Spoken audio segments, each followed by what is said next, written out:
Hello guys, welcome back to our channel. তো তোমরা সবাই জানো আমরা ঘুরতে গেছিলাম। তো ঘোরা থেকে আসার পর আমি খুব অসুস্থ হয়ে পড়ি, তোমাকে হসপিটালে ভর্তি করা হয়।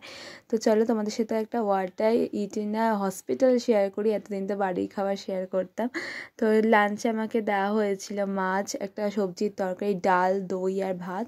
তো ব্রেকফাস্ট আর একদম সকালে খাবারটা শেয়ার করা হয়নি, যেটা হরলিক্স আর একটা ব্রেকফাস্টে নর্মাল খাবার ছিল। তারপর সন্ধেবেলা আমাকে উপমাটা কেমন একটা সবজি দিয়ে প্যানকেকের মতো করে চা দেওয়া হয়েছিল, বিস্কুট। তারপর ডিনারে দেওয়া হয়েছিল মাংস, ডাল, একটা সবজির তরকারি, ভাত।